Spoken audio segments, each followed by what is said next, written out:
Hello, dear listeners, and welcome to Fireside Mysteries. I'm Edward. Perhaps you know me from warm pages as well. Before we begin, do you enjoy slow evenings like this? Moments without rushing, just listening and breathing.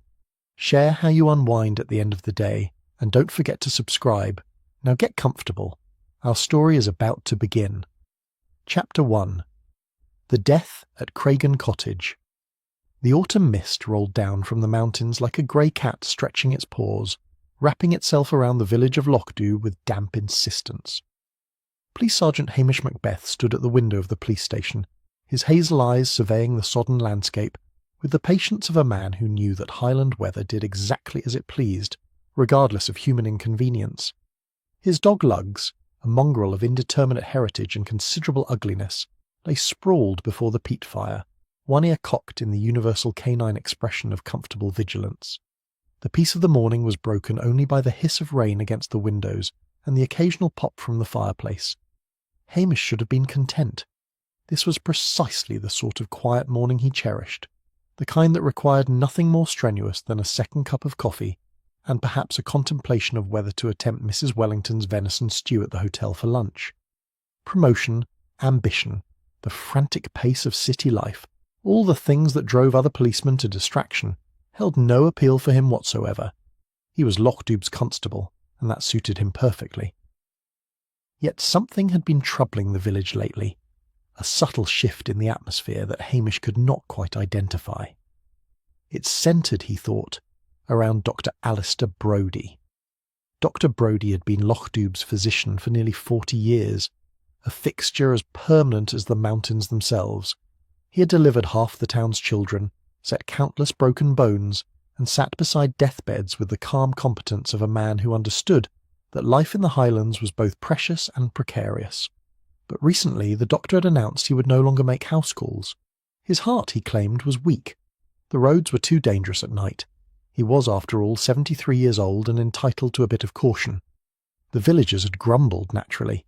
Highlanders grumbled about change the way other people breathed, automatically and without conscious thought, but most accepted it with the philosophical resignation of folk who understood that time spared no one, not even beloved physicians. Hamish, however, had noticed something else. Dr. Brodie had become nervous, jumpy even. The confident stride had developed a hesitation. The sharp blue eyes now held a perpetual wariness, darting about as though expecting something unpleasant to emerge from the mist at any moment. When Hamish had encountered him outside the hotel 3 days prior, the doctor had practically leapt out of his skin at a simple greeting. Now, staring out at the rain-soaked village, Hamish felt the familiar prickle of unease that always preceded trouble. He sighed, a long mournful sound that caused Lugs to open one eye reproachfully. The telephone shattered the morning quiet with the aggression peculiar to mechanical devices interrupting Highland peace. Hamish lifted the receiver with a sense of resignation. Nothing good ever came from telephone calls on rainy mornings. It was Archie McLean, the fisherman, his voice tight with shock. 10 minutes later, Hamish stood beside the ruined footbridge near Cragen Cottage, looking down at the body of Dr. Alistair Brodie. The rain had eased to a fine drizzle, the sort that crept beneath coat collars and settled into bones. The old stone cottage loomed behind them, empty these past 5 years since old Meg Fraser had died. The footbridge, never sturdy at the best of times, sagged across the burn like a broken promise. Dr. Brodie lay on his back among the wet stones, his eyes staring sightlessly at the grey sky. Blood had seeped from a wound on his temple, mixing with rainwater in diluted pink streams. His tweed jacket was soaked through, his white hair plastered to his skull. Archie McLean stood a respectful distance away, his weathered face pale beneath his cap. He had been heading to check his lobster creels when he spotted the body. Hamish crouched beside the doctor, his long frame folding with practised ease. At first glance it appeared straightforward enough, an elderly man walking near a treacherous footbridge in stormy weather, slipping on wet stones and striking his head. Tragic, certainly, but hardly mysterious. Yet even as the thought formed, Hamish noticed the details that did not fit. The walking stick lay a good 10 feet away, far beyond where it should have fallen if Brodie had simply lost his footing. The doctor's watch had stopped at 9:30, though Archie swore the body had not been there when he passed by at 8 that morning, and there, Just visible beneath the collar of the soaked shirt were bruises. Hamish leaned closer, his detective's instincts fully alert now. The bruises circled the throat in a pattern entirely inconsistent with a fall. They were the marks of fingers, strong fingers that had gripped and squeezed. He sat back on his heels, feeling the rain begin to intensify again. This was no accident. Dr. Alistair Brodie had been murdered. By the time the doctor from Strathbane arrived to officially pronounce death, and the photographer had finished documenting the scene, half of Lochdoub had gathered on the road above. News travelled in Highland villages with a speed that would have impressed telecommunications companies. Hamish watched them cluster together, faces drawn with shock and grief. Mrs. Wellington from the hotel wept openly into her handkerchief. The Curry sisters, those twin pillars of village gossip, stood silent for once, their identical faces slack with disbelief. Even the dour Mr. Patel from the newsagents had abandoned his usual reserve and stood talking quietly with others. They had loved Dr. Brodie. That much was clear. Whatever nervousness had plagued his final weeks, the village remembered 4 decades of devoted service. As Hamish made his way through the crowd, offering what comfort he could and discouraging the more morbid curiosity, he noticed something else. Several of the older villagers, those who had known Brodie longest, seemed to carry their grief differently. Beneath the sorrow lay something else, something that looked remarkably like fear. Mary Ferguson, who ran the village shop with an iron hand and sharper tongue, turned away when Hamish approached, suddenly fascinated by her shoes. Angus McVeigh, the retired schoolmaster, gripped his umbrella so tightly his knuckles showed white. Peter Colquhoun, the former solicitor, muttered something about needing to get home and practically fled. Hamish filed these observations away with the careful precision of a man who understood that in village life, reactions often told more than words. By afternoon, Detective Chief Inspector Blair had descended upon Lochdoub like a particularly unpleasant weather system. He arrived in a flurry of importance, his red face already sceptical before he had examined a single piece of evidence. Blair listened to Hamish's preliminary report with the expression of a man forced to endure amateur theatrics, then dismissed the concerns with a wave of his pudgy hand. "Country murders are always simple," he announced to anyone within hearing. "Some quarrel over money or a woman, a moment of rage, and there you have it. Probably that Macpherson fellow who argued with Brodie over his mother's treatment last month. Open and shut."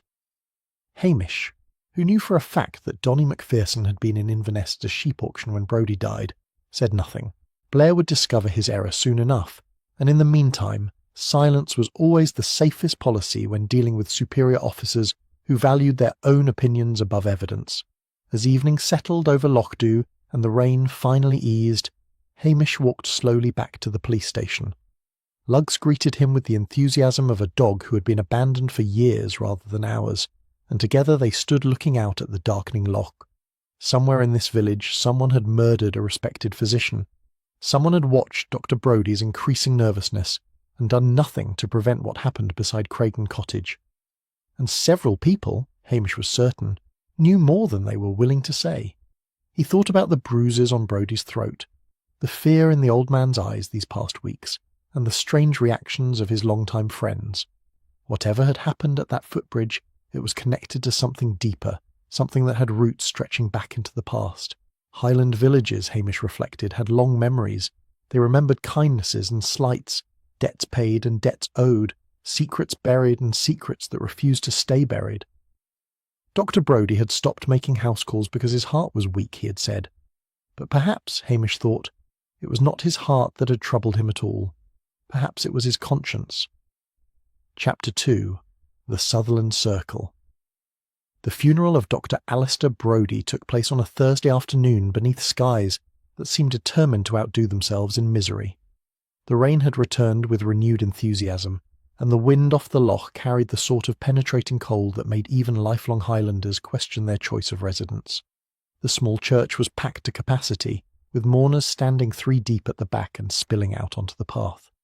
Hamish stood to one side, ostensibly paying his respects, but in reality watching the congregation with the careful attention of a man who understood that funerals often revealed more than eulogies intended.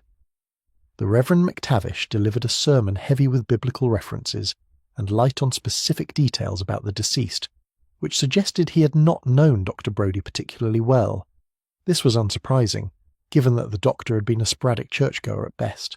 preferring what he called the Cathedral of the Mountains to the stuffiness of indoor worship. What interested Hamish far more than the sermon was a particular cluster of elderly mourners seated together in the third pew. They sat with the easy familiarity of old friends, yet there was a tension among them that had nothing to do with grief and everything to do with fear. There was Mary Ferguson, her stern face set in lines that could have been carved from the local granite. She owned the village shop and ran it with an efficiency that bordered on military precision.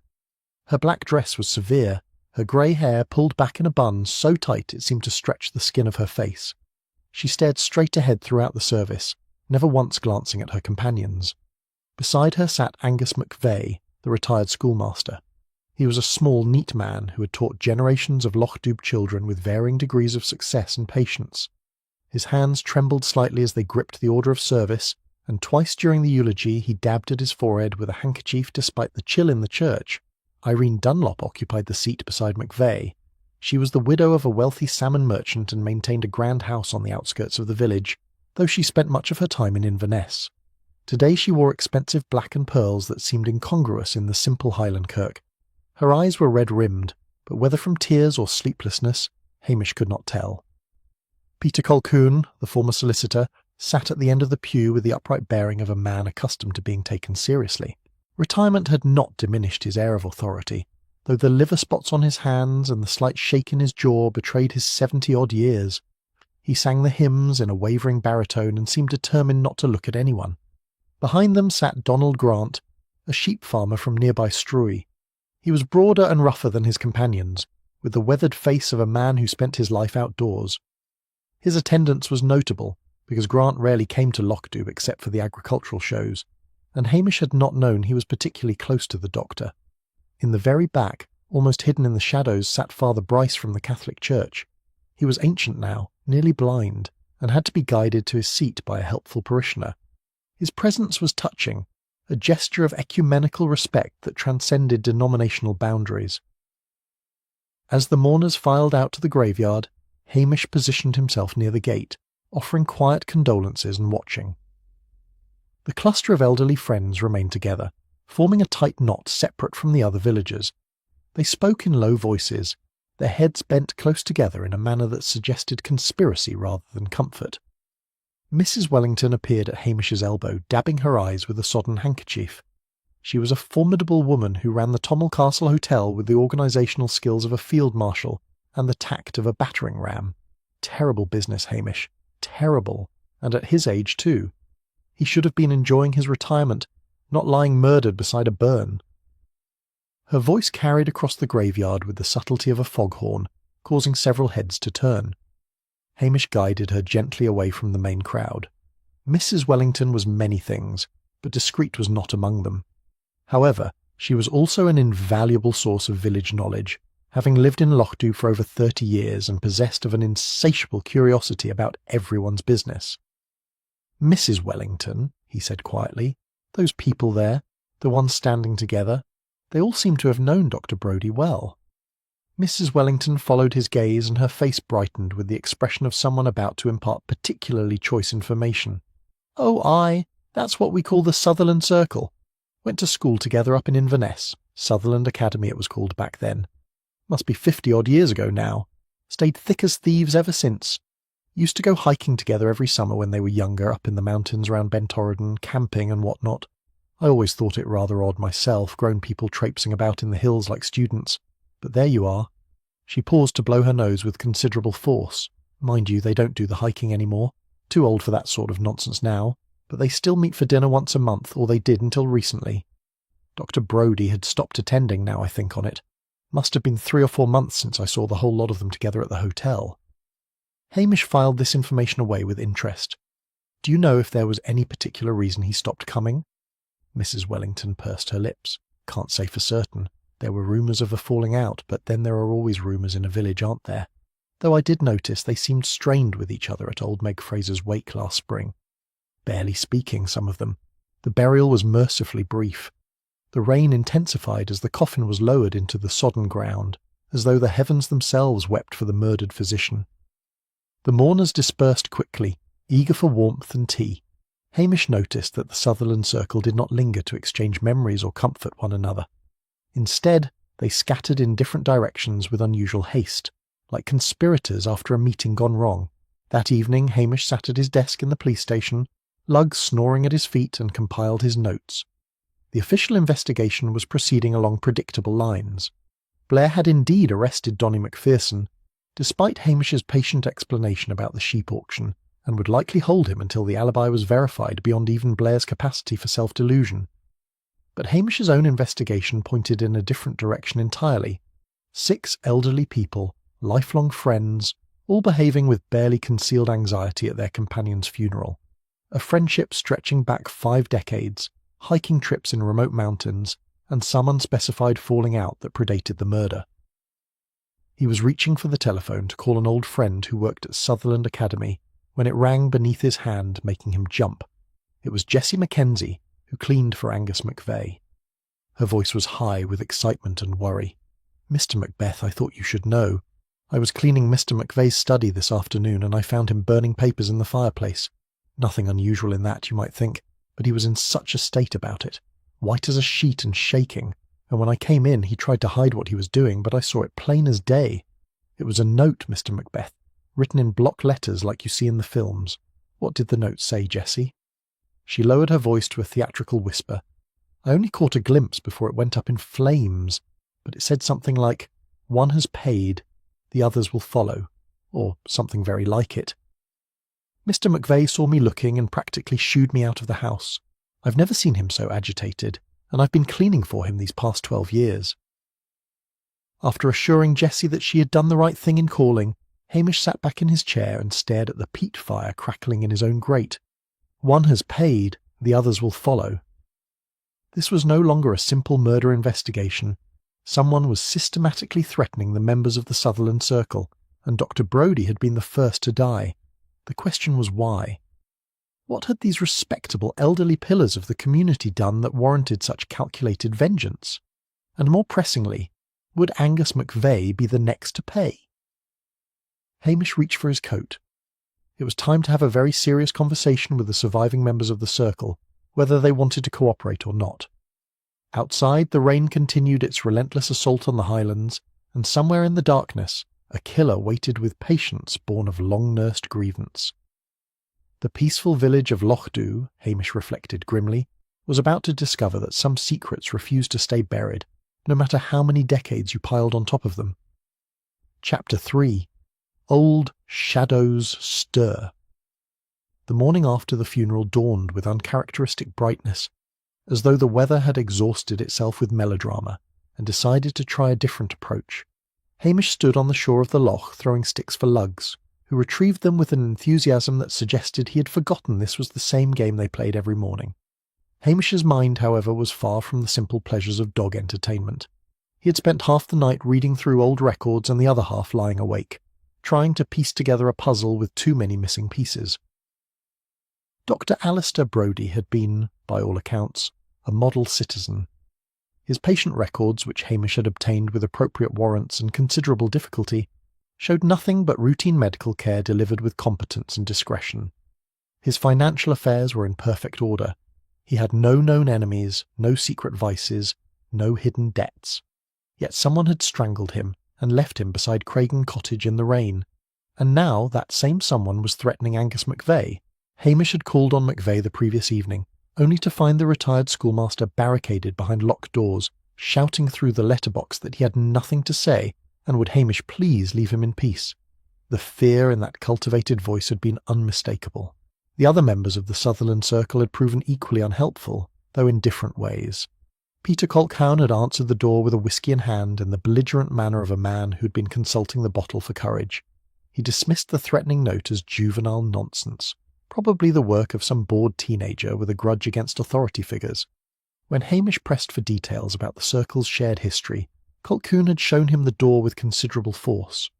Irene Dunlop had not answered her door at all.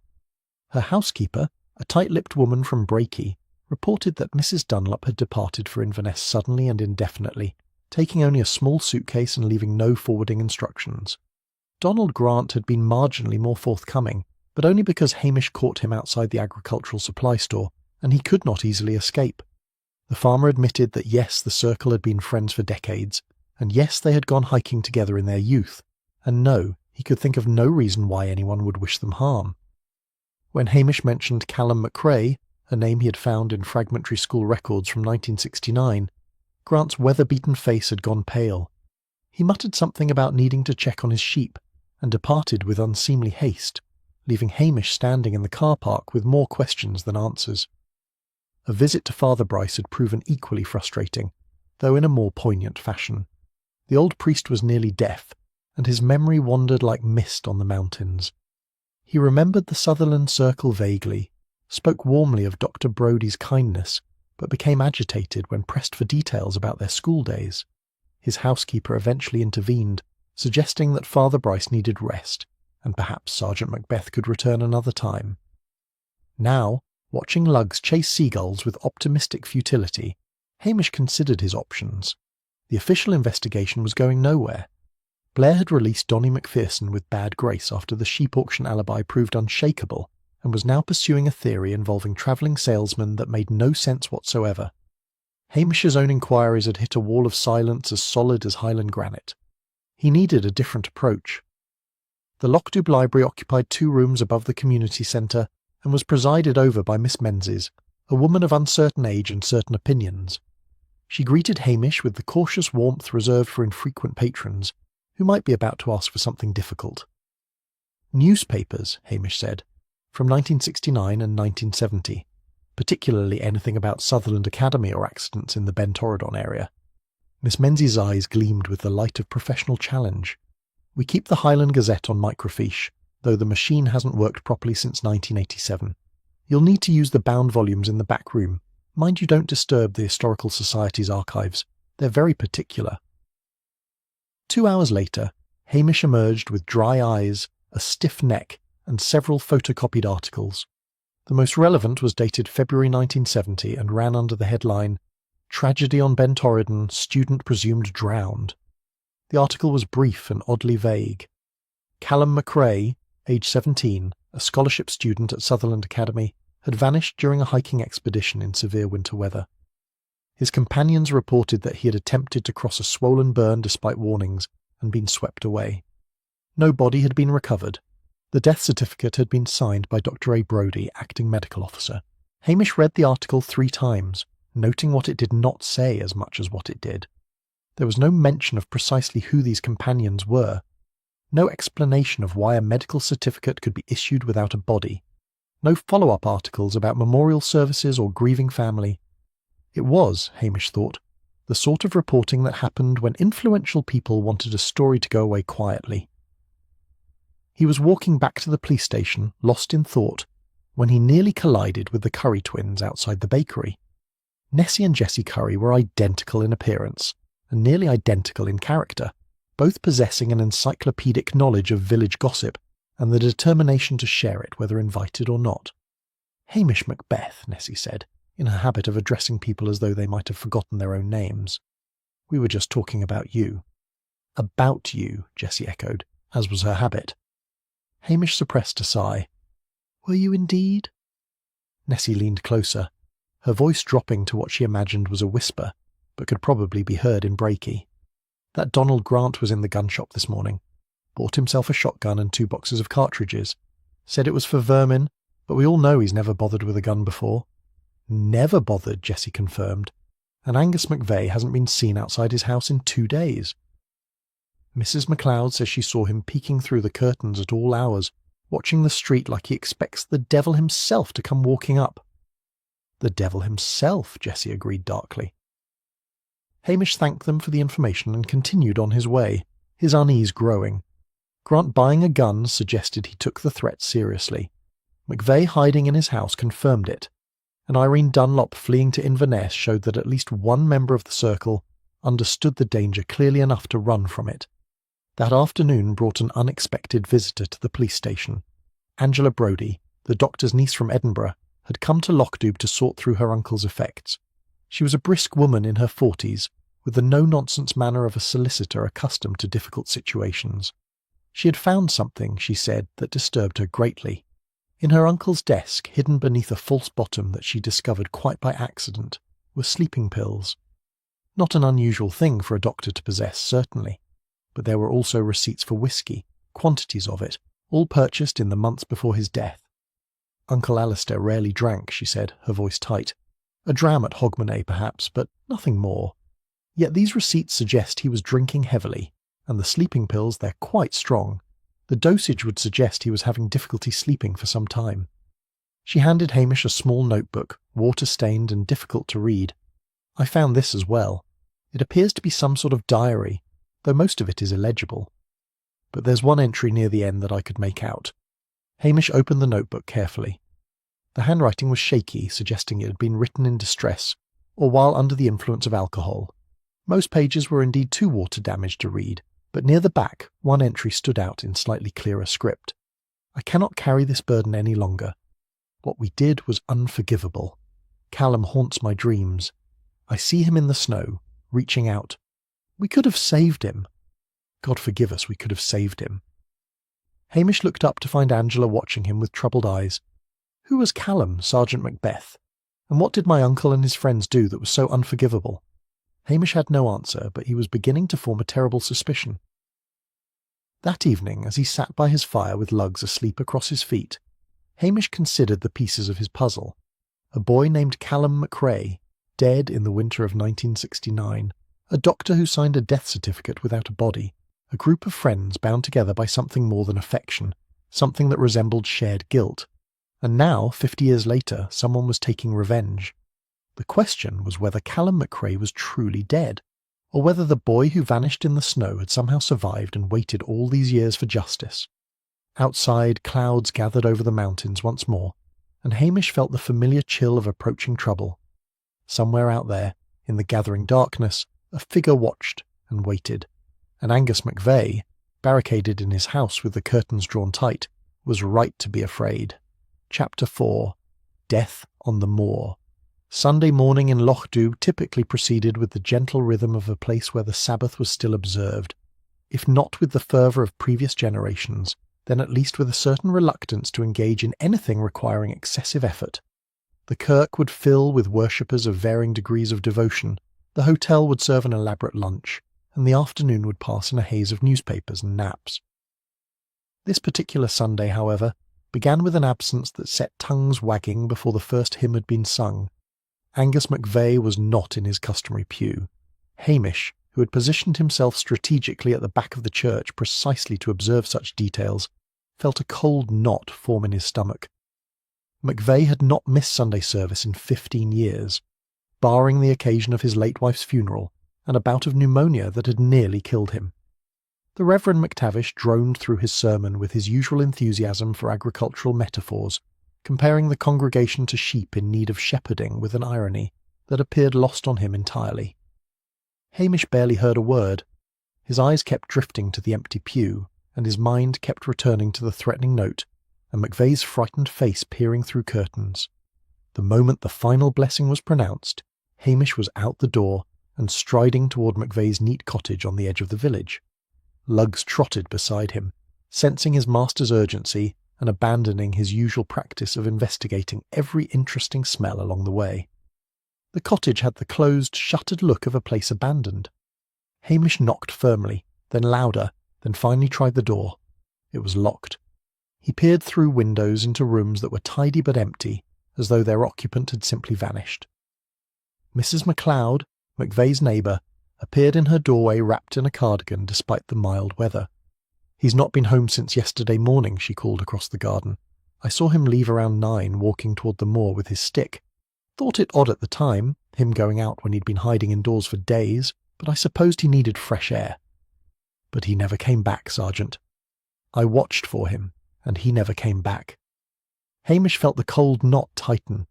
The moor was vast, full of bogs and treacherous ground, criss-crossed with sheep tracks that led nowhere useful. A man could wander for hours and end up thoroughly lost, even a man who had lived here all his life. He gathered a search party with the efficiency of long practice. Willie Lamont, his occasionally over-fastidious neighbour, brought his sons. Archie McLean left his boat and came with his brothers. Even the Curry twins appeared, dressed in sensible walking shoes and expressions of ghoulish anticipation. They spread out across the moor in a line, calling McVeigh's name into the wind.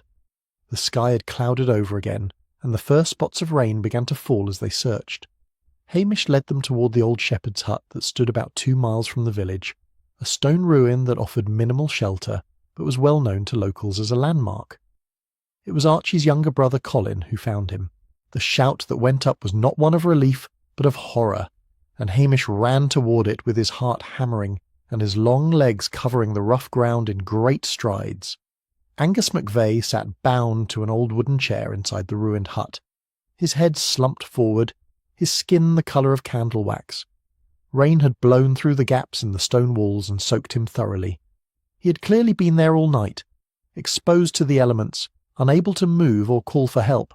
He was quite dead. Hamish sent the others back, keeping only Archie with him while they waited for the doctor and the police photographer from Strathbane. He examined the scene with careful attention, his detective's mind noting every detail despite the sick feeling in his stomach. McVeigh's hands were bound behind him with ordinary rope, the kind that could be purchased at any agricultural supply store. His feet were tied to the chair legs. There was no sign of violence beyond the restraints, no blood, no obvious injuries. The man had simply been left to die of exposure, a cruel and calculated method that spoke of cold-blooded vengeance rather than hot-blooded rage. And there, pinned to McVeigh's sodden jacket with a rusted nail, was a single sheet of paper. Hamish carefully unpinned it, holding it by the edges. It was a page torn from an old-school register, yellowed with age. The names were listed in alphabetical order, and one had been circled in red ink. McRae, Callum, Year 5, Scholarship Student. Hamish stared at the paper, feeling the pieces of the puzzle shift and reform into a new and terrible pattern. This was no random killing. This was systematic, planned, personal. Someone was working through a list, settling a score that dated back half a century. By the time Detective Chief Inspector Blair arrived, the rain had intensified to a downpour and Hamish was thoroughly soaked despite his waterproof. Blair emerged from his car like an angry walrus, his face redder than usual with outrage and whiskey. 2 murders, Macbeth. 2 murders in my jurisdiction in the space of a week. This is intolerable. Heads will roll. What have you been doing while a maniac runs loose in this god-forsaken village? Hamish, with the patience born of long experience with Blair's tantrums, explained about the threatening note, the Sutherland Circle, and the connection to Callum McRae. Blair listened with the expression of a man being forced to eat vegetables, then dismissed it with a wave of his hand. Old-school grudges, he pronounced. Completely irrelevant. This is clearly the work of someone mentally unstable, probably escaped from an asylum. We'll check the records. Hamish did not bother arguing. Blair would discover soon enough that no one had escaped from any asylum, and by then Hamish would have made more progress on the actual investigation. That evening, the village gathered at the hotel in a state of collective shock. 2 deaths in a week shattered the illusion of Highland safety that the residents cherished. Doors were locked that had stood open for generations. Strangers were eyed with open suspicion. The Curry twins reported seeing a mysterious figure lurking near the post office, though this turned out to be the new postman from Brakey. Hamish moved through the crowd, listening to theories that ranged from the plausible to the fantastical. Mrs. Wellington was convinced it was the work of drug dealers from Glasgow, despite the complete absence of drugs in either death. Mr. Patel suggested a serial killer targeting the elderly, which at least had the merit of partial accuracy. But it was Peter Colquhoun's behaviour that caught Hamish's attention. The former solicitor sat alone at a corner table, drinking steadily and staring at nothing. His hands shook as he raised his glass, and his eyes held the haunted look of a man who knew he was next. Hamish approached quietly and slid into the opposite chair. "Mr. Colquhoun, it's time to tell me the truth. What happened to Callum McRae?" Colquhoun drained his whiskey and signalled for another before speaking. His voice, when it came, was thick with alcohol and something that might have been shame. "It was an accident," he said finally. "Just a stupid, terrible accident." "We were kids, Macbeth, just kids. Kids who are now being murdered," Hamish said quietly. "Tell me what happened on that mountain." Colquhoun looked at him with red-rimmed eyes. Then he shook his head and stood abruptly, swaying slightly. "Talk to Father Bryce," he said. If anyone's going to confess our sins, it should be a priest. I'm done carrying this alone. He stumbled toward the door, leaving Hamish sitting in frustration. But at least now he knew where to go next. Father Bryce, blind and frail, might be the key to unlocking a secret that had festered for 50 years. Outside, the rain continued its assault on Lochdoub, and somewhere in the darkness, a killer moved with purpose and patience. The list had been long, Hamish thought grimly, but it was growing shorter with each death. The remaining members of the Sutherland Circle had every reason to be terrified, because someone had decided that after half a century it was finally time for them to pay for what they had done to Callum McRae, and whoever that someone was, they had no intention of stopping until every name on that list had been crossed off, permanently. Chapter 5. The Buried Secret. Father Bryce lived in a small house attached to the Catholic Church, a modest building that served the scattered faithful of Lochdoub and the surrounding area. His housekeeper, Mrs. Ross, a widow from Inverness with the protective instincts of a mother bear, initially refused to admit Hamish. "Father Bryce is not well," she said firmly, blocking the doorway with surprising effectiveness for a woman barely 5 feet tall. "He's had a shock with Mr. McVeigh's death, and he needs rest, not interrogation." Hamish deployed his most charming smile, the one that usually worked on resistant witnesses and occasionally on angry women. "Mrs. Ross, I wouldn't trouble him if it weren't urgent. 2 men are dead, and more lives may be at risk. Father Bryce has information that could prevent another murder." Mrs. Ross wavered, her sense of civic duty battling with her protective nature. Finally she stepped aside, but with obvious reluctance. 10 minutes, Sergeant. No more, and if he becomes distressed, you leave immediately." Father Bryce sat in a high-backed chair near the fire, a blanket across his knees despite the warmth of the room. His blindness had come gradually over the years, and he had adapted with the grace of a man accustomed to accepting God's will. But today he looked every one of his 86 years, fragile as old parchment and nearly as transparent. "Sergeant Macbeth," he said without turning his head, "Mrs. Ross told me you were persistent. I suppose I've been expecting this visit." Hamish settled into the chair opposite, pitching his voice gently. "Father, I need to know what happened to Callum McRae. Peter Colquhoun suggested you might be willing to tell me." The old priest's hands trembled on the arms of his chair. He was silent for so long that Hamish wondered if he had drifted off to sleep. Then he sighed, a sound heavy with decades of burden. "I have prayed for guidance on this matter for 50 years, he said quietly. "I have asked God whether my silence was loyalty or cowardice. I fear I know the answer, and it shames me greatly." He paused, gathering strength or courage or perhaps both. "We were young, Sergeant. Young and foolish and certain of our own importance. The Sutherland Circle, they called us, though we gave ourselves that name with the arrogance of youth.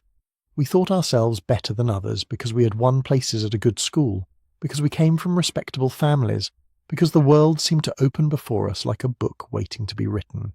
Hamish waited, knowing that interruption would only stem the flow of confession. "Callum McRae was not like us," Father Bryce continued. "He was brilliant, far cleverer than any of us, but he was poor, a crofter's son on scholarship. He wore second-hand clothes and worked in the kitchens to pay for his books. We mocked him for it, God forgive us. Not openly, you understand. We were too well bred for that. But we made him feel his poverty in 1,000 small ways." The fire crackled in the grate, and outside the wind moaned around the church eaves. In the winter of 1969, we organised a hiking expedition. Alistair Brodie, he was studying medicine then, offered to accompany us as the responsible adult. We were all 17 or 18, old enough to think ourselves immortal. We invited Callum, though I'm ashamed to say it was not kindness that motivated us. Angus McVeigh suggested it as a joke. "See how the poor boy manages without servants," he said. Father Bryce's voice cracked slightly, and he paused to sip water from the glass at his elbow. "We went to Ben Torridon in January, which was foolish in itself. The weather turned bad almost immediately. We took shelter in a bothy, and that's when the cruelty really began. We'd been drinking, you see. Whiskey smuggled in flasks. Dutch courage, we called it." Hamish felt cold despite the warmth of the room. He could picture it clearly now. The isolated stone shelter, the storm howling outside, the young men emboldened by alcohol and the cruelty of group dynamics. They hid his boots and his pack while he slept, Father Bryce said, and his voice held all the shame of a lifetime. Angus was the ringleader. He woke Callum and told him we'd thrown his things outside as a prank, that if he wanted them he'd have to fetch them himself. The rest of us laughed. Even I laughed. May God forgive me. What happened then? Callum was furious. He had every right to be. He said we were spoiled children playing at being men, that we would never understand what it meant to work for anything. Then he went out into the storm to find his belongings. Father Bryce's blind eyes stared at nothing, but Hamish suspected he was seeing that long-ago night with perfect clarity. We found him hours later. He had fallen badly. His leg was broken, perhaps his ribs too. He was conscious but in terrible pain and suffering from exposure. We carried him back to the bothy, and that's when the real sin occurred. The old priest's hands gripped the chair arm so tightly his knuckles showed white. Alistair Brodie examined him. He said Callum needed a hospital immediately, that his injuries were serious. But Peter Colquhoun panicked. He said if we took Callum down there would be an investigation. We would all be expelled, possibly prosecuted. Alistair's medical career would be ruined before it began. We would lose everything over a stupid prank gone wrong. Hamish felt his stomach turn.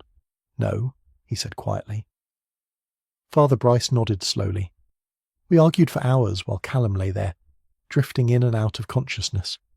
Mary Ferguson said we should say he wandered off on his own.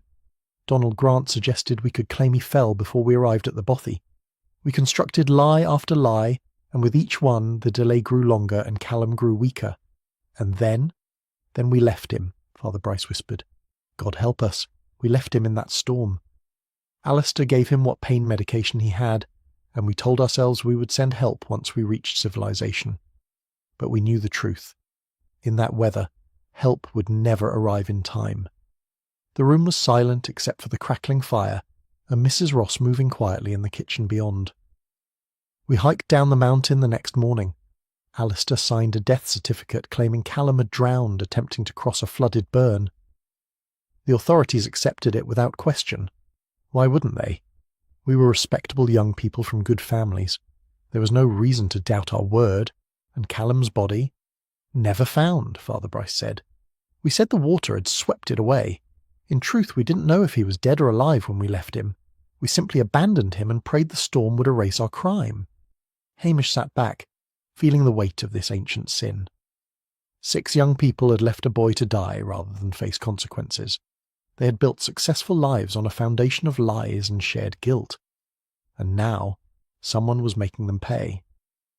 Did anyone else know the truth? Hamish asked. Father Bryce shook his head.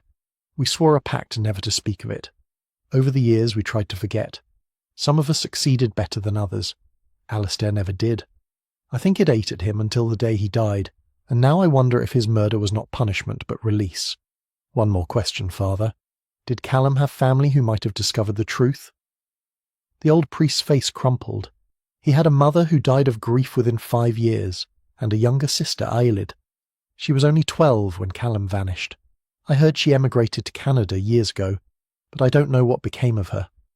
Hamish stood, his mind already racing ahead. A younger sister who had lost her brother to cruelty and lies, who might have spent decades piecing together the truth, who might have returned to exact revenge. Thank you, Father, he said gently. I know this wasn't easy. Father Bryce reached out a trembling hand and Hamish took it. Find whoever is doing this, Sergeant. Not for our sakes. We deserve whatever judgment comes. But because I fear they will not stop, and I fear what they have become in the service of justice may be worse than what we became in the service of selfishness. Hamish left the manse with the pieces of his puzzle, finally forming a complete picture. The motive was clear now, the victims identified, the crime understood. All that remained was to find Aelid McRae before she completed her list. Because 3 names still remained, and somewhere in the Highlands, a woman was preparing to settle a 50-year-old debt. One victim at a time. Chapter 6. What happened on Ben Torridon? Hamish spent the better part of Monday morning on the telephone, a device he normally avoided as enthusiastically as he avoided Blair's company. But needs must when 2 murders required solving, and a third seemed depressingly inevitable. The Canadian immigration records proved less than helpful. There were, it seemed, a great many women who had emigrated from Scotland to Canada in the 1970s and tracking down one particular Eilidh McRae would require resources and time that Hamish did not possess. The woman at the records office in Ottawa was polite but firm. Without more specific information, she could do nothing. Hamish tried a different approach. He contacted the registry office in Inverness and requested death certificates for the McRae family. These, at least, were readily available and painted a grim picture. Morag McRae, Callum's mother, had died in 1975 at the age of 52. The cause of death was listed as heart failure, but Hamish suspected grief had played an equal role. The father had died years earlier, before Callum's disappearance. There was no death certificate for Eilidh McRae, which meant she was either still alive or had died abroad. He was contemplating his next move when the telephone rang again. It was Jimmy Anderson, a detective inspector from Strathbane, and one of the few members of that office whom Hamish actually trusted. "Hamish, I hear you're looking into the McRae family from way back. Thought you might be interested to know that someone else has been doing the same research recently." Hamish sat up straighter. "Who?" "Don't know the name, but the registry office in Inverness mentioned a woman came in about 6 months ago asking about the same family. Middle-aged, they said, quiet-spoken. Asked particularly about Callum McRae and the circumstances of his death. When they told her there was no body, she became quite emotional. Did they get a name?" Jimmy rustled papers. "Aye, here it is. Called herself Morag Kerr. Gave an address in Nothen." Hamish felt the familiar tingle of a lead worth pursuing. Nothen was less than 20 miles away, a small village that existed primarily to service the surrounding farms. He thanked Jimmy and was reaching for his coat when the door burst open. Donald Grant stood on the threshold, his face flushed and his breathing laboured as though he had run all the way from Stree. "Sergeant, you need to come quickly. There's someone watching my farm. I saw them last night from the upstairs window, standing in the field just beyond the sheep pens, watching the house." Hamish grabbed his jacket. "Did you get a look at them?" Grant shook his head. "Too dark, and they were too far away. But I know someone was there. I went out with my shotgun, but they'd vanished by the time I reached the field. This morning I found footprints, small ones, like a woman's boots. They drove to Grant's farm in Hamish's ancient Land Rover, lugs wedged between them and panting with the excitement of an unexpected outing. The farm was isolated, sitting in a fold of hills with the nearest neighbour a mile distant. It was the sort of place that felt peaceful in daylight, but might feel alarmingly vulnerable after dark. Grant led him to the field where he had seen the figure. Sure enough, there in the soft earth were clear boot prints, size 6 or 7, with a distinctive tread pattern. They led from the road across the field to within 50 yards of the farmhouse, then back again. Hamish photographed them carefully, though he suspected they would prove difficult to match without a suspect's boots to compare. Still, it confirmed Grant's story, and proved that someone was indeed stalking the remaining members of the circle. Back in the farmhouse, Grant poured himself a generous whisky despite the early hour. His hands shook as he raised the glass. "I never thought it would come to this," he said. "When we left Callum on that mountain, I told myself he would have died anyway from his injuries, that we couldn't have saved him even if we'd tried. I've been telling myself that lie for 50 years. Hamish sat across from him at the scarred kitchen table. "Why did you go along with it? You weren't the ringleader."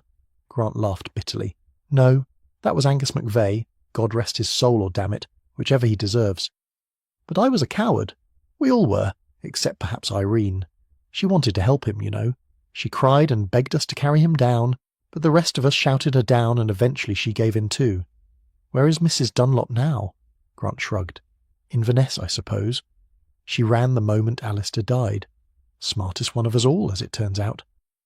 After warning Grant to keep his doors locked and his shotgun closed, Hamish headed for Nothen. The village proved to be even smaller than Lochdoub, consisting of a single street lined with cottages, a post office that doubled as a general store, and a pub that looked as though it had not been painted since Queen Victoria's Jubilee. The postmistress, a cheerful woman who introduced herself as Mrs. McBean, knew exactly who Hamish meant when he inquired about Morag Kerr. "Oh aye, the herbal shop lady. She opened up about 4 months ago, just down the way. Keeps to herself mostly, but she's pleasant enough. Makes lovely teas and remedies. I bought some of her lavender salve for my arthritis, and it works a treat." Hamish found the shop easily enough. It occupied a small cottage with a hand-painted sign reading Kerr's Herbs and Remedies swinging above the door. The window display featured jars of dried plants, bundles of lavender, and various bottles of oils and tinctures arranged with artistic care.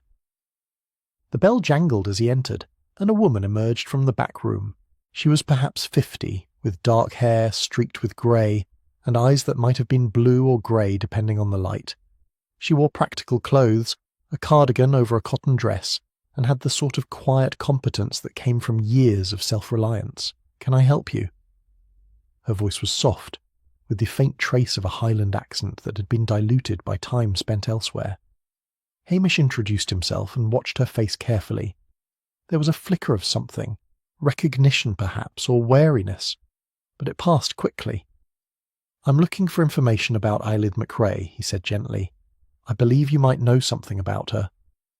The woman was silent for a long moment, her hands still on the jar she had been arranging. Then she set it down with careful precision. "Eileith McRae was my maiden name," she said quietly. "I've been Morag Kerr since I married 30 years ago. Though the marriage didn't last, the name stuck." Hamish felt the pieces click into place. "You're Callum's sister. I am, or was. He's been dead a long time, Sergeant Macbeth." She moved to the door, turned the sign to closed, and locked it. Then she gestured to the small sitting area at the back of the shop. "I suppose you'd better come through. We should talk." They sat in chairs by a window overlooking a small garden. Morag, or Eileith as Hamish now thought of her, poured tea from a pot that smelled of chamomile and mint. Her hands were steady, but her eyes held decades of pain. "I didn't kill anyone," she said before Hamish could speak, "though I understand why you might think I did. I came here looking for answers, not revenge." Hamish sipped his tea, saying nothing, letting the silence encourage her to continue. "I only learned the truth 3 years ago," she said. "My brother's death destroyed my mother, but I was too young to understand what really happened. I believed the story about the drowning, about the accident. It wasn't until I was going through some old papers after a friend of my mother's died that I found letters." "What sort of letters?" "Correspondence between my mother and a lawyer she had consulted in 1970. She had doubts about the official story, you see. She knew Callum was a strong swimmer and couldn't understand how he could have drowned in a burn he knew well. The lawyer investigated quietly, spoke to people in Inverness. What he discovered was that the story didn't add up. Too many inconsistencies, too many gaps." She paused, staring into her tea as though seeing the past reflected there. But he advised her not to pursue it. The people involved were from influential families. There was no body, no evidence of foul play. It would be her word against theirs, and she would lose. So she let it go, and it broke her heart.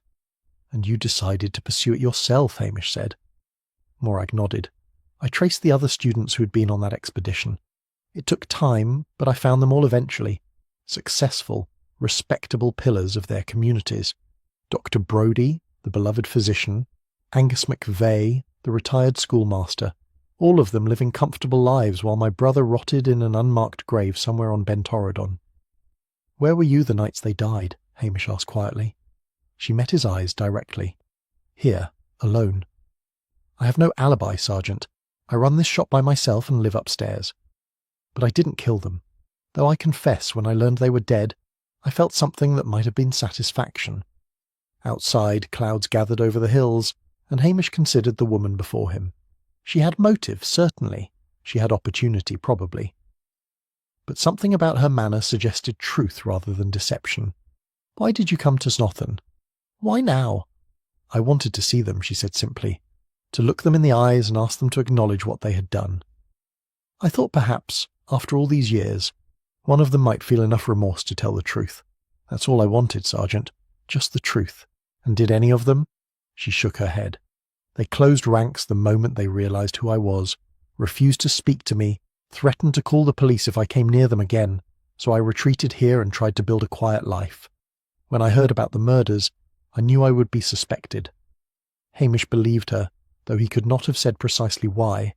Perhaps it was the weariness in her voice, or the resignation in her eyes.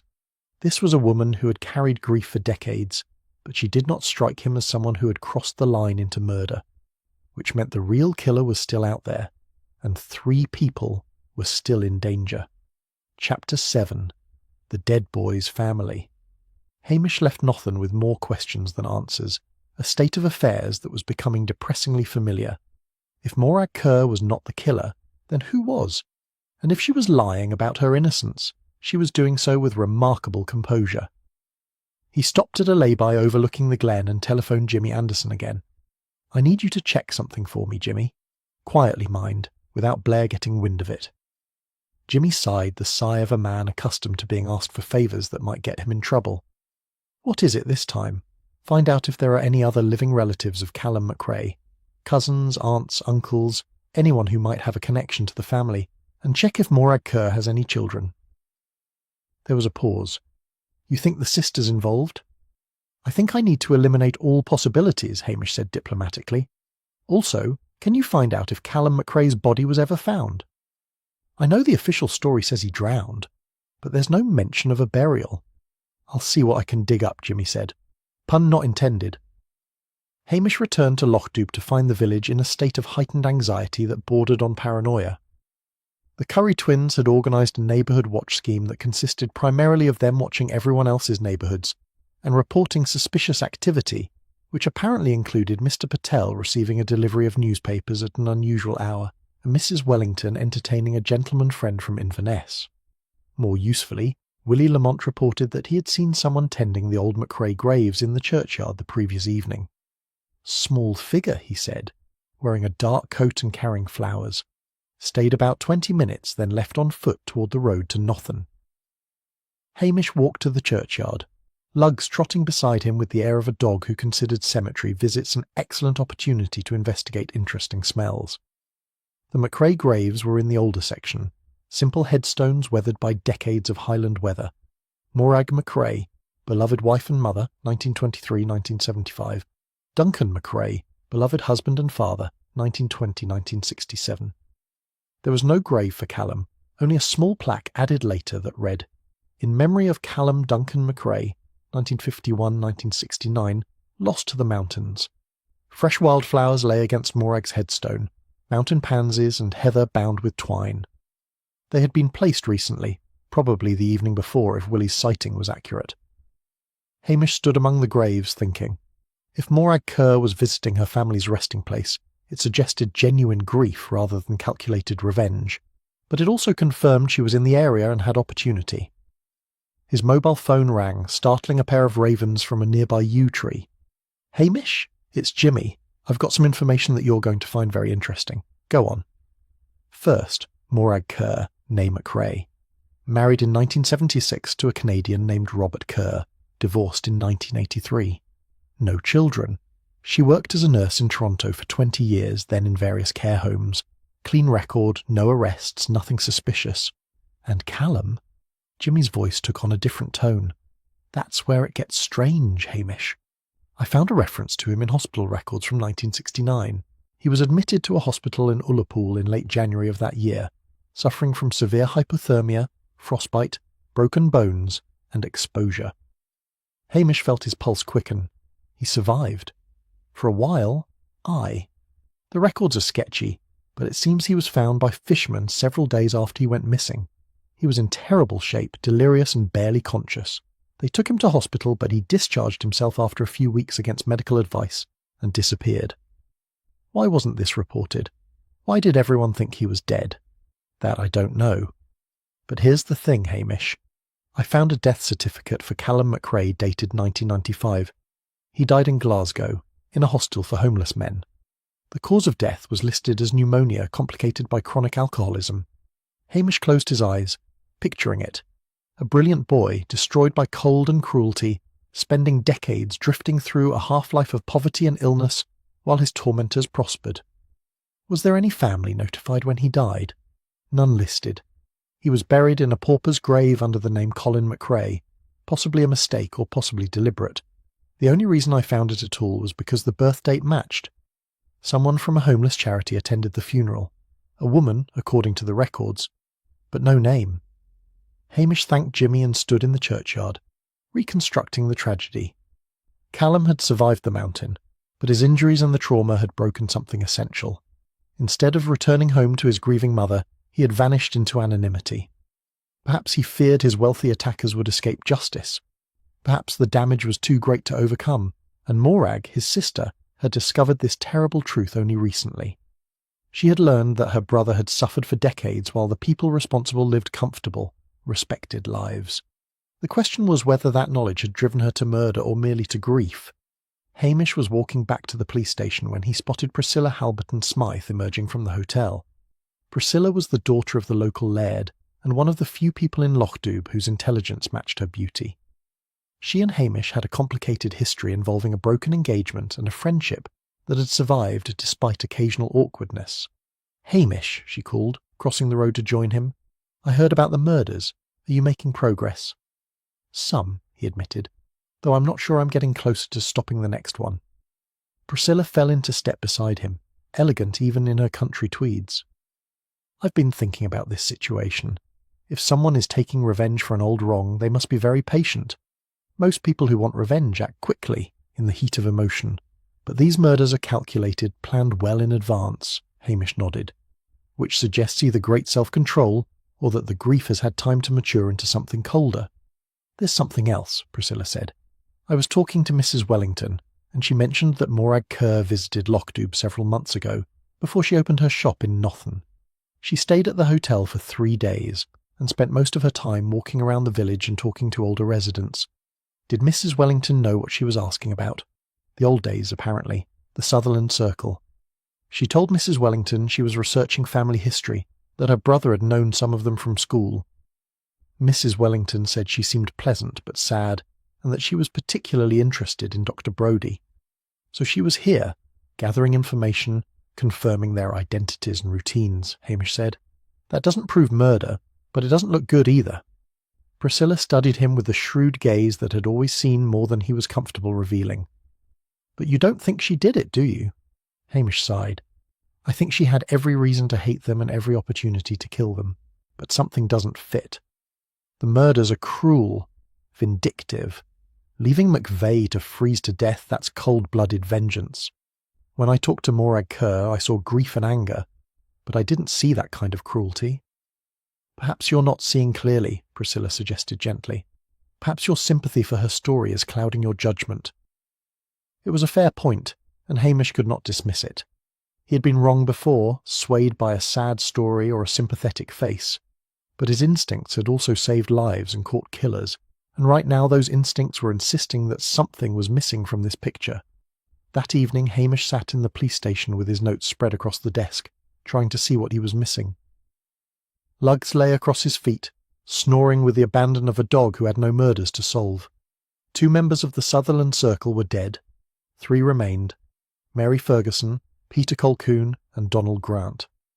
Plus Irene Dunlop, hiding in Inverness, and Father Bryce, though surely even a vengeful killer would not target a blind 86-year-old priest. The threatening note had said the others would follow, plural, which suggested the killer planned to continue until the list was complete. Hamish thought about Callum McRae dying alone in a Glasgow hostel, his potential destroyed by cruelty and cowardice. He thought about Morag discovering this truth and tracking down the people responsible. He thought about the careful planning evident in these murders, the patience required to wait 50 years for justice, and he thought about the footprints at Donald Grant's farm.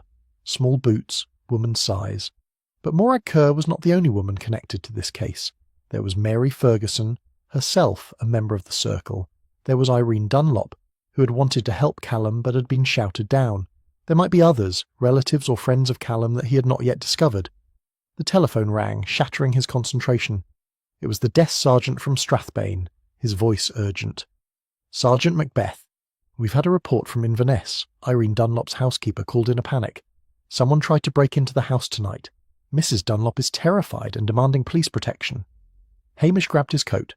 "Tell her I'm on my way, and send a patrol car to Donald Grant's farm immediately. If the killer's targeting Dunlop, Grant might be next." As he raced toward Inverness through the darkening evening, Hamish realised that time was running out.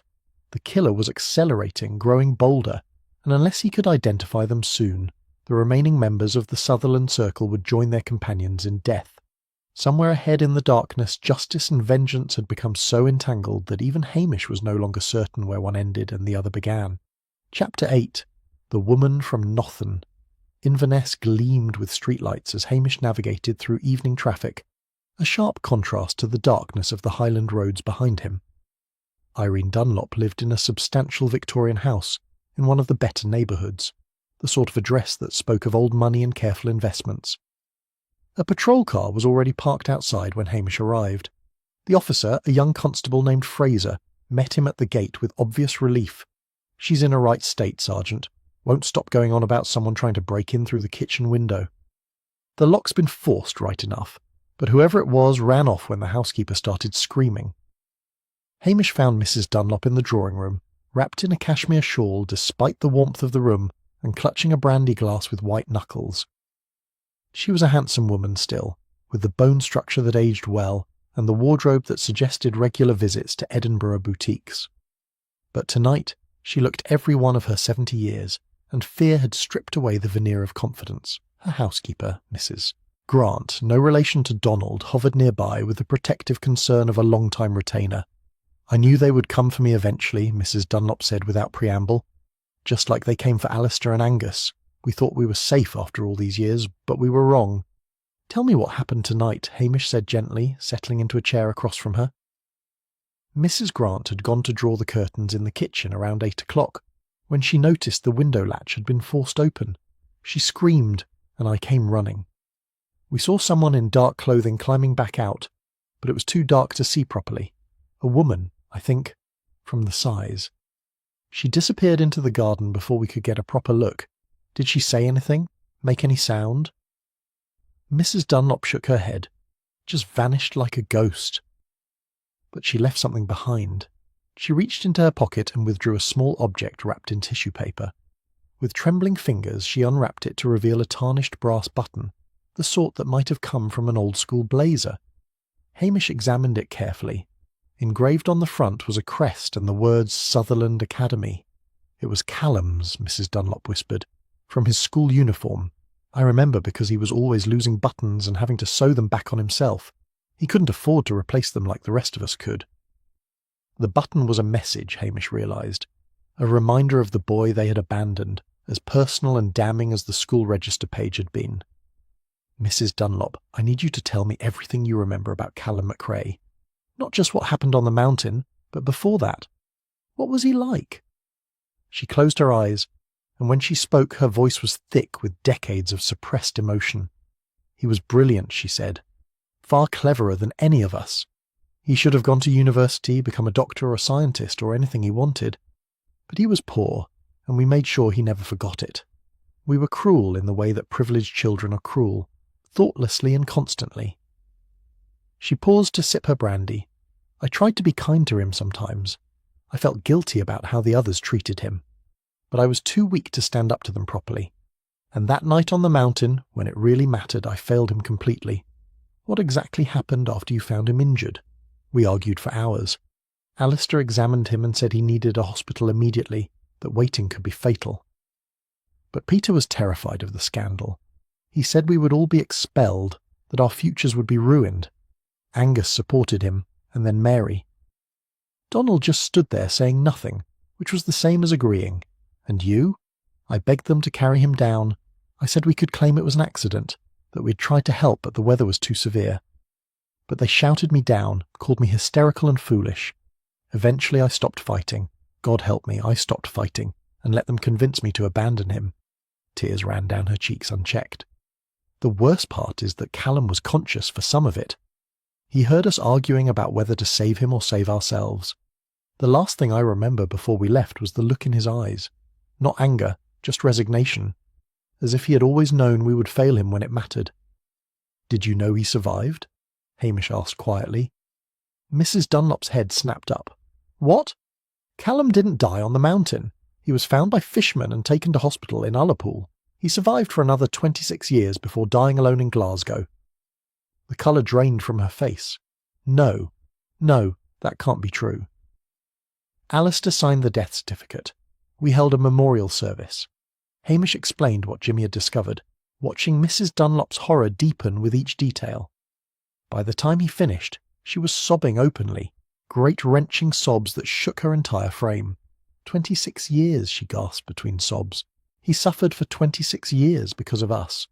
"Oh God, what have we done?" Mrs. Grant rushed to comfort her employer, shooting Hamish a reproachful look as though he were responsible for the distress rather than merely the messenger.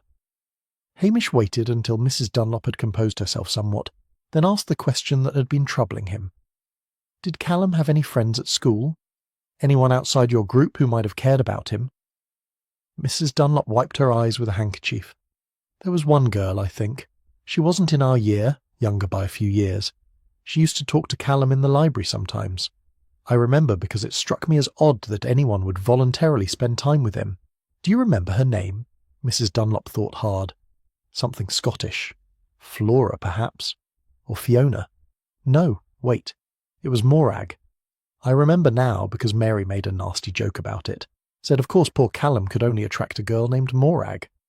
Hamish felt pieces clicking into place.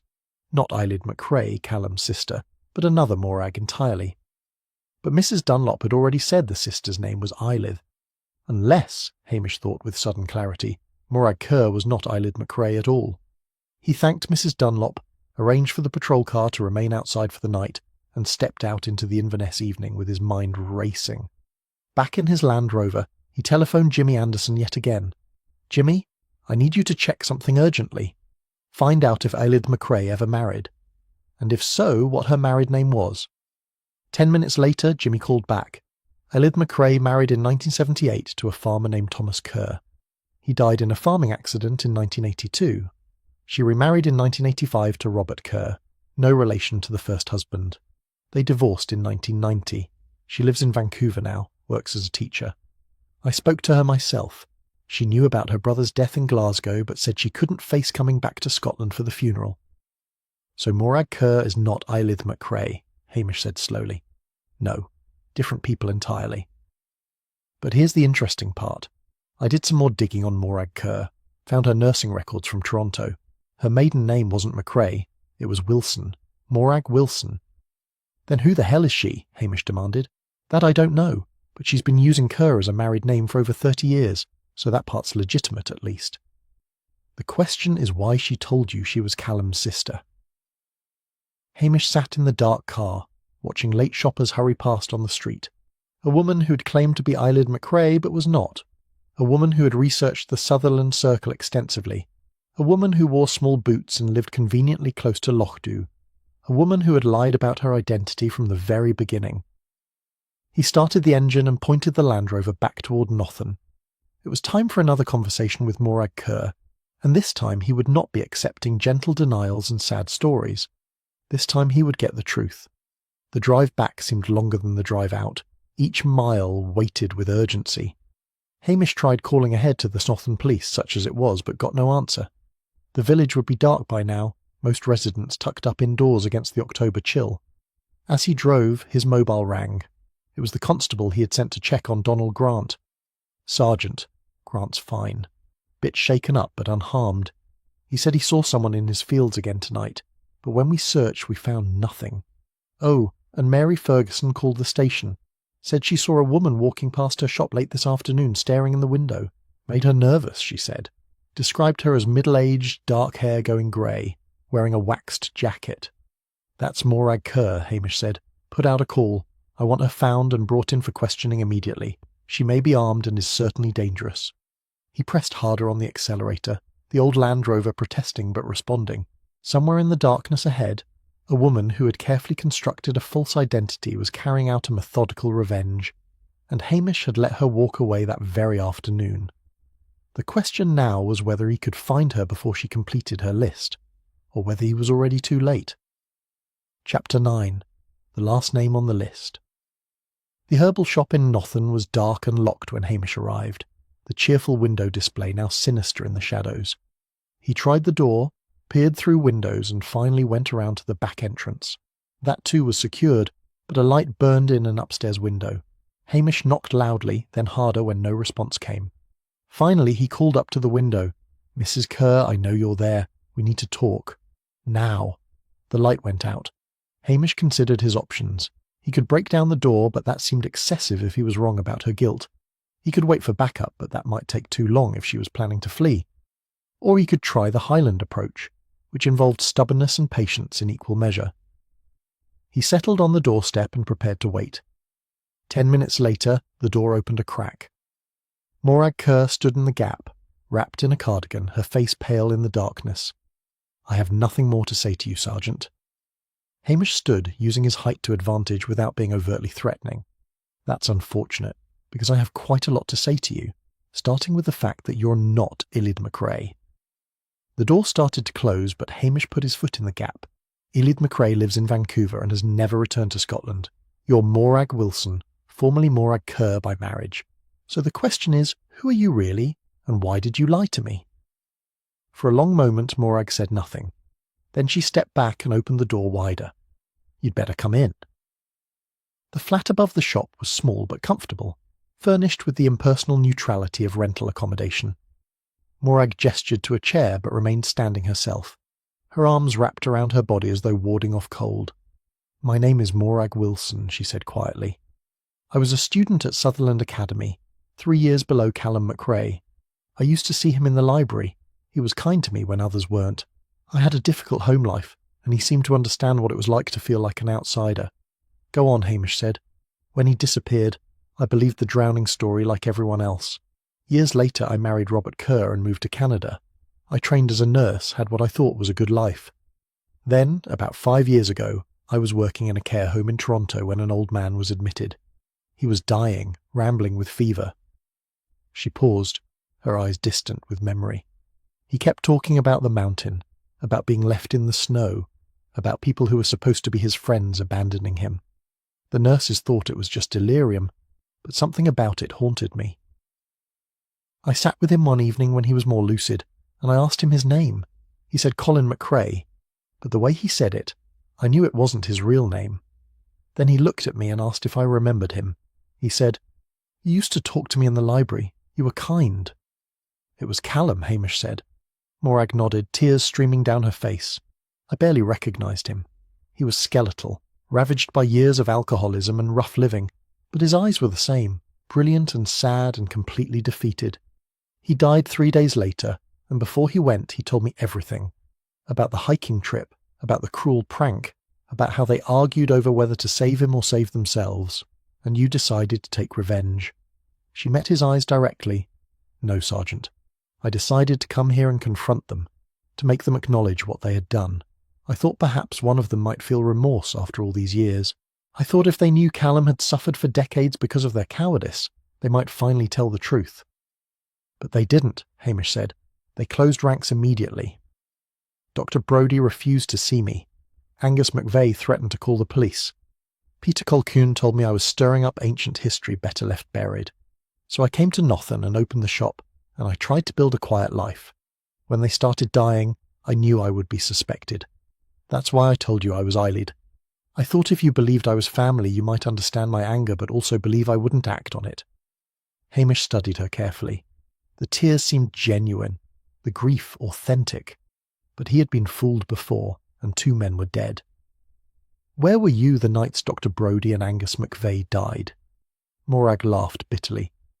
"Alone, as I told you. I have no alibi, Sergeant. I live by myself and keep to myself. I'm guilty of lying to you, but I'm not guilty of murder." Before Hamish could respond, his mobile rang. It was the constable from Lochdew, his voice urgent. "Sergeant, we've had a call from Irene Dunlop's housekeeper in Inverness. Mrs. Dunlop has gone missing. The housekeeper went to check on her around 10 o'clock and found the house empty. Mrs. Dunlop's coat and car gone. There's a note on the kitchen table. What does it say? Just 3 words. I'm going home." Hamish felt ice in his veins. Home. Not Inverness, but somewhere else. Somewhere connected to the original crime. He turned to Morag. "Where exactly on Ben Torridon did they leave Callum?" "I don't know the precise location. Callum said it was near a ruined bothy, about 4 miles from the main path. He said there was a ravine nearby where he fell." Hamish was already moving toward the door. "I need you to stay here. Don't leave, don't speak to anyone. I'll send someone to take a formal statement." He raced down the stairs and back to the Land Rover, already calling for backup. But Ben Torridon was remote, accessible only by rough tracks, and in darkness it would be treacherous. By the time help arrived, it might be too late. The drive to the mountain took nearly an hour, each minute weighted with dread. Hamish knew these hills, had walked them in all seasons, but at night they became a different landscape entirely. Shadows took on substance, and the wind carried voices that were only imagination. He parked at the trailhead and set off with a torch, following the path by memory and instinct. The moon emerged occasionally from clouds, offering brief illumination before vanishing again. 4 miles in, he found the ruins of the old bothy, a stone shell barely visible against the hillside, and there, parked at an awkward angle on the rough ground, was Irene Dunlop's car. Hamish approached cautiously, his torch beams sweeping the area. The car was empty, the engine cold. Mrs. Dunlop had been here for some time.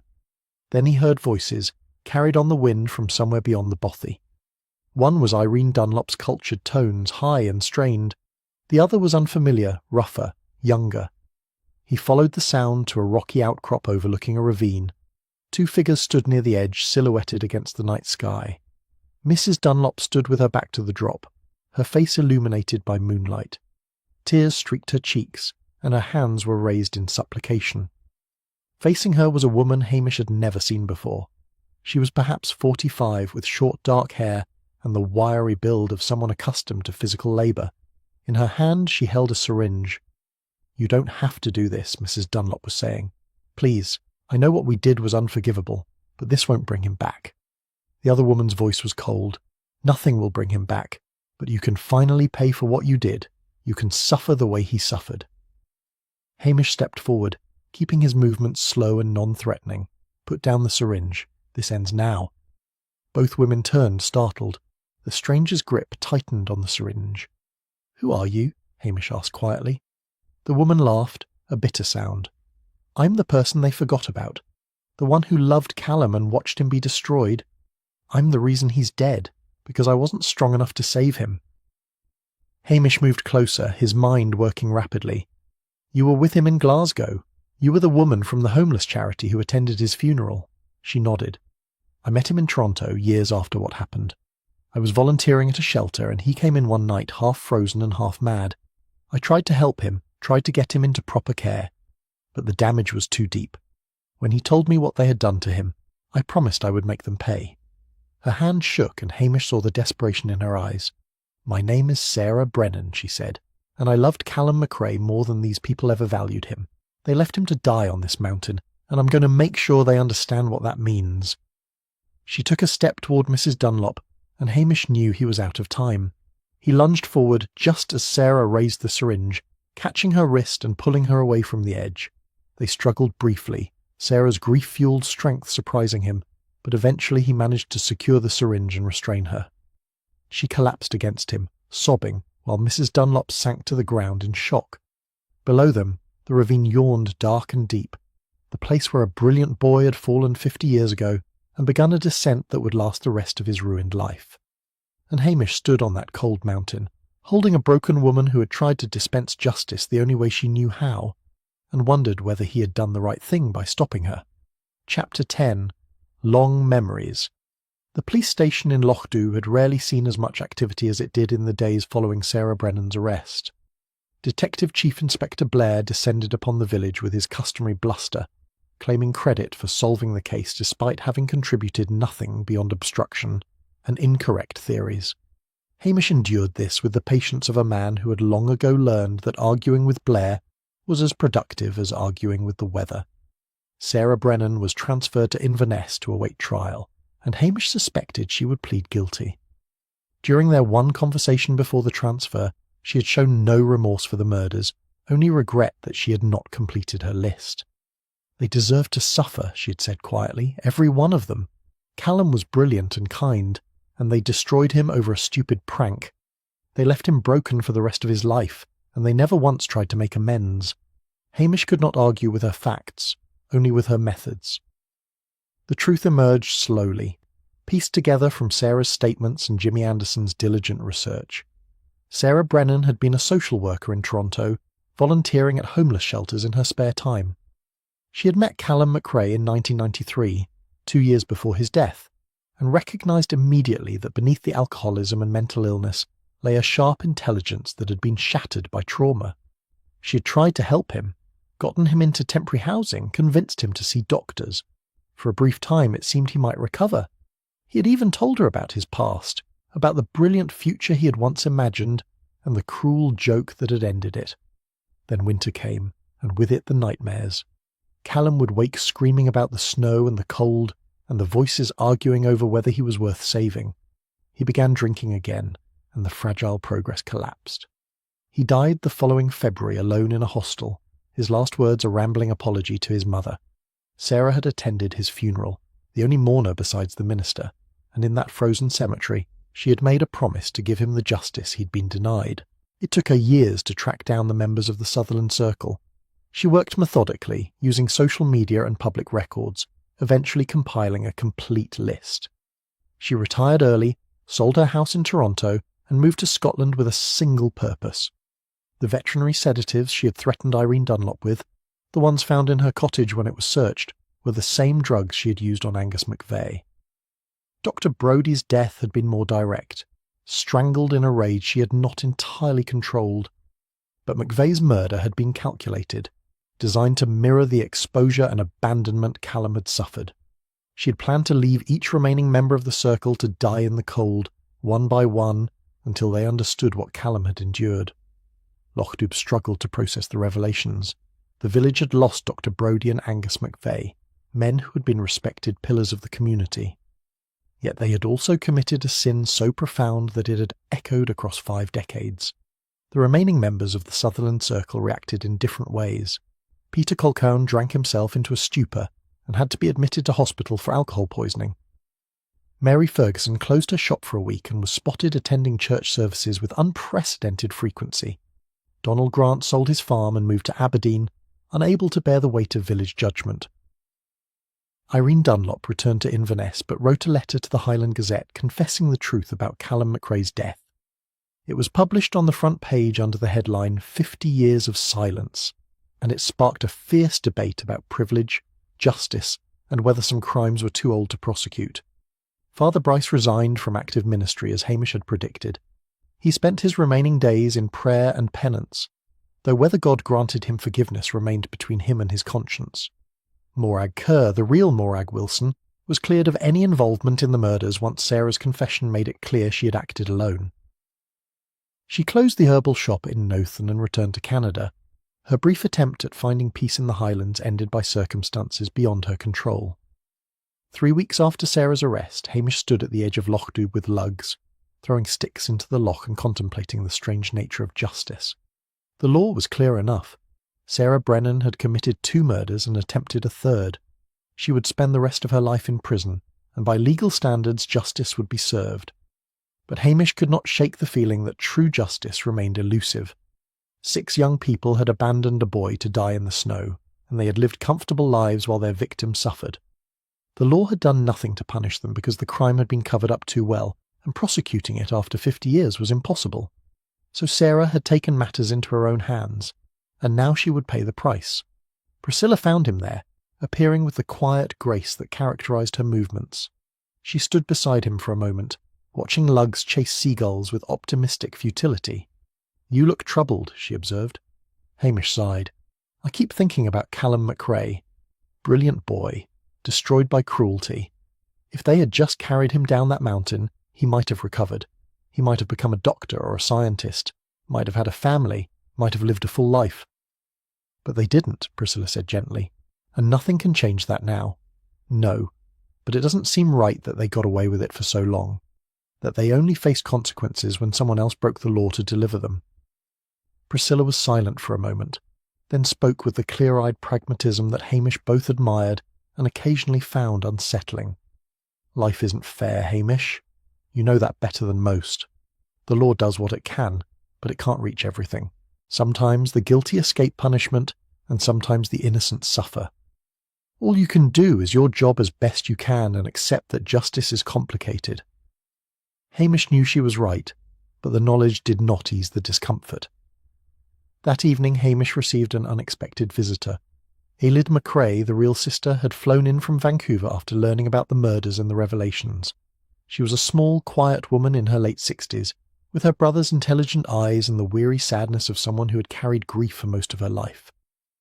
"I wanted to thank you," she said, sitting in the police station with a cup of tea warming her hands, "for finding the truth about what happened to Callum. I always suspected the drowning story was a lie, but I was 12 years old and no one would listen to me. Hamish felt the familiar pang of sympathy. I'm sorry I couldn't do more. Elith shook her head. You did what you could within the law. That matters, Sergeant Macbeth. Sarah Brennan, she acted out of love and grief, and I understand that. But murder is still murder, and it doesn't bring Callum back. She set down her teacup and met Hamish's eyes directly. My brother was kind and brilliant and deserved so much better than what he got.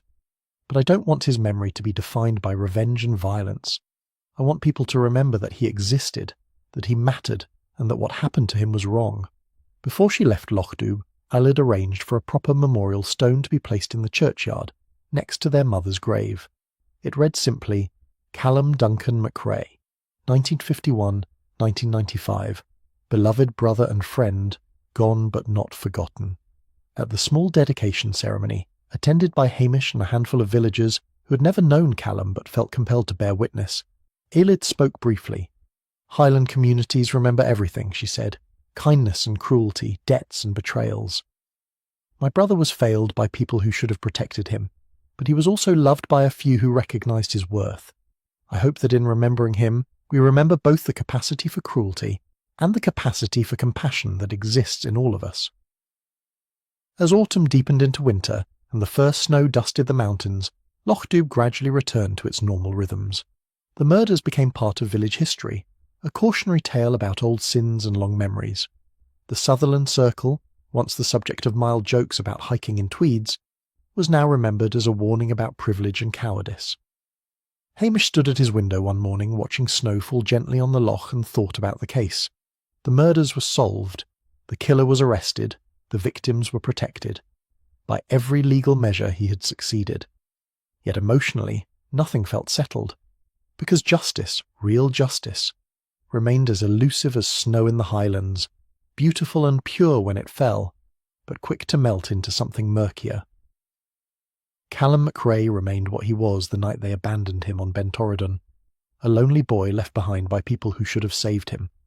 No amount of legal proceedings could change that fundamental truth, but at least now he was remembered.